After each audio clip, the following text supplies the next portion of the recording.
मथुरा जिला अधिकारी पुलकित खरे के द्वारा यमुना संवाद कार्यक्रम रखा गया, जिसमें मां यमुना को स्वच्छ निर्मल से बनाया जाए। उसके लिए मथुरा के गणमान्य व्यक्तियों, पत्रकार बंधुओं, समाज सेवियों, एनजीओ से खुद जिलाधिकारी ने सुझाव लिए। मथुरा कलेक्ट्रेट परिसर में यमुना संवाद कार्यक्रम 11 बजे शुरू हुआ। इस कार्यक्रम में मथुरा जनपद से मां यमुना को निर्मल एवं स्वच्छ करने के उद्देश्य से कार्य कर रहे यमुना के शुद्धिकरण में दायित्व रखने वाले यमुना भक्त एनजीओ, सामाजिक संगठन, नगर आयुक्त, सिंचाई विभाग के पदाधिकारी मौजूद रहे। जिला अधिकारी के द्वारा कहा गया है कि यमुना संवाद के लिए यह पहला कार्यक्रम है जिसमें लोगों से सुझाव लिए जाएंगे। जिलाधिकारी महोदय के संबोधन के बाद नगर आयुक्त अन्या झा ने नगर निगम ने क्या कार्य किए हैं वह सभी के सामने रखे, जिसमें प्रमुख थे 36 नालों में 31 नाले टेप हो चुके हैं। ट्रीटमेंट प्लांट सुचारू रूप से चालू है। इस बात पर वहां मौजूद कई लोगों ने आपत्ति जताई कि नाले टेप नहीं हुए हैं। मौजूद माथुर चतुर्वेद परिषद से राकेश तिवारी ने शुद्धिकरण के लिए कुछ सुझाव रखे, जिसमें सर्वप्रथम उन्होंने यमुना संवाद कार्यक्रम के लिए जिला अधिकारी का शुक्रिया किया। उन्होंने कुछ मांगे जिला अधिकारी के सामने रखी। घाटों की साफ सफाई रखी जाए, विश्राम घाट पर राधा कृष्ण पौड़ी बनाई जाए एवं यम द्वितीया पर्व को राष्ट्रीय मेला घोषित किया जाए, जिससे वहां विशेष व्यवस्थाएं हो सके और यमुना शुद्धिकरण में वह सहायक हो सके। विश्व रक्षक दल से विजय चतुर्वेदी ने शब्दों में कहा कि कोई भी ट्रीटमेंट प्लांट काम नहीं कर रहा है, इनकी जांच होनी चाहिए। उन्होंने मांग रखी कि 15 किलोमीटर 8 फुट की पाइप लाइन डाली जाए, उससे गंदा पानी यमुना में ना जा सके और यमुना सुधर सके। सम्मान में मौजूद कई लोगों ने अपने अपने सुझाव जिला अधिकारी के सामने रखी, जिसमें पत्रकार नरेंद्र भारद्वाज के द्वारा यमुना मिशन को लेकर ही दिन के द्वारा ठोस इंस्ट्रक्चर यमुना के तल में बनाए जाने, यमुना की धारा विरुद्ध करना बताया। यमुना प्रदूषण मुक्ति जन अभियान से सौरभ ने कहा कि इस सभा में जितनी भी बातें की गई है सही है, लेकिन जब तक मैं यमुना हथिनी कुंड से आजाद नहीं होगी तब तक कुछ भी करना सब बेकार है। उन्होंने साफ शब्दों में कहा कि जिस पर हम यहाँ पर बात कर रहे हैं वो मां यमुना है ही नहीं। आत्मनिर्भर प्रोजेक्ट से महेश पाठक ने भी कुछ बातें जिलाधिकारी के सामने रखी। ट्रीटमेंट प्लांट के ऑडिट आने की बात कही। मथुरा में प्लास्टिक बैन हो, हर दुकान पर डस्टबिन का उपयोग किया जाए, शुद्धिकरण के लिए आम जनमानस में जागरूकता लाई जाए, यमुना खादर से अतिक्रमण हटाया जाए जैसी मांगे रखी। मीटिंग के बाद जिलाधिकारी पुलकित खरे ने क्या कहा, आप ही सुने।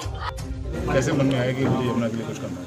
कि जनपद मथुरा की जीवन धारा माँ यमुना है। माँ यमुना श्री कृष्ण जी से भी जुड़ी हुई हैं, हम सब ये जानते हैं। और यमुना को, धारा प्रवाह को बेहतर रखना, उसको स्वच्छ रखना, निर्मल रखना, ये हम सब की जिम्मेदारी है।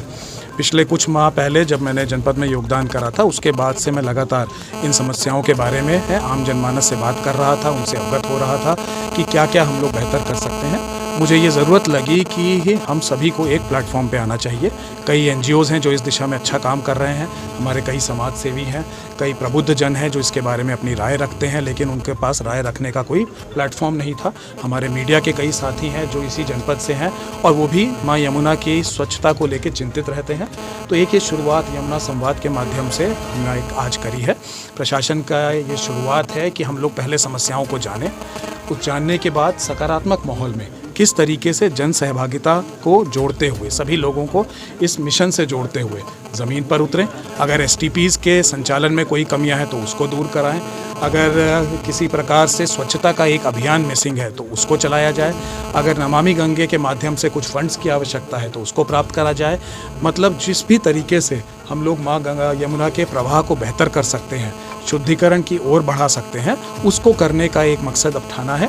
और आगे आने वाले दिनों में इसमें निरीक्षण भी करे जाएंगे। इसमें देखा जाएगा कि ग्राउंड लेवल पे हम लोग कैसे इसको आगे बढ़ा सकते हैं।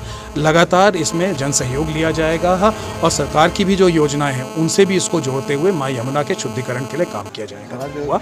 यहाँ पे कई एनजीओज़ शामिल हुए, कई लोग जिन्होंने पदयात्राएँ करी हैं, कई संत भी यहाँ पे बैठक में शामिल थे जो काफ़ी यमुना जी की शुद्धिकरण को लेके बहुत इमोशनल भी थे।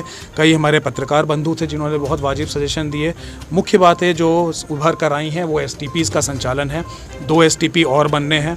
कई नाले जो एसटीपी में जाते हैं उनके बारे में ये जानकारी मिली कि वो अभी भी अनटैप्ड हैं और कुछ जो जा भी रहे हैं, तो उसके बाद एसटीपी कितना इफ़ेक्टिव है ये देखने की ज़रूरत है ग्राउंड पे जाके। साथ ही साथ जन सहभागिता की बहुत ज़रूरत है, चाहे वो इंक्रोचमेंट्स की हम बात करें, चाहे साफ़ सफाई की बात करें। लोगों में व्यवहार परिवर्तन लाना बहुत ज़रूरी है। हमारे सफाई कर्मियों में भी व्यवहार परिवर्तन की आवश्यकता है। उनके द्वारा कई बार उसको कूड़े को नालियों में ही डाल दिया जाता है, तो इसको लेके भी उनको भी संवेदनशील बनाया जाएगा, उनसे बात करी जाएगी। इसके अतिरिक्त इंडस्ट्रीज़ से बात करी जाएगी। इंडस्ट्रीज़ का जो पानी है, जो एफ्लुएंट्स हैं जो सीधे यमुना जी में डाले जाते हैं, उसके लिए क्या कर सकते हैं, न केवल नगर निगम क्षेत्र में बल्कि कोसी से लेके फरहा तक जो अन्य इंडस्ट्रीज़ हैं उनमें भी हमें देखना होगा कि किस प्रकार से उनसे बात करके उनकी भी चेकिंग हो, उनका जो एफ्लुएंट्स डाले जा रहे हैं उसका कोई नियमित चेक करने का माध्यम बनाया जाए। तो इस तरह के तमाम मुद्दे आए और हम लोग एक एक मुद्दों पे अब कोडिफाई करके एक एक पे ज़मीनी स्तर पे काम करना प्रारंभ करेंगे। इसके लिए क्या है? माँ यमुना के स्वच्छता अभियान में सबसे ज़रूरी पहलू जन सहभागिता होगी और इसमें हम लोग मथुरा और वृंदावन के घाटों से प्रारंभ करेंगे। एक समिति मेरे द्वारा पूर्व में भी घाटों के जीर्णोद्धार के लिए बनाई गई है, जिससे हर घाट को हम बनारस के, काशी के घाटों के तर्ज पे सुंदर भी कर सकें और स्वच्छ भी कर सकें।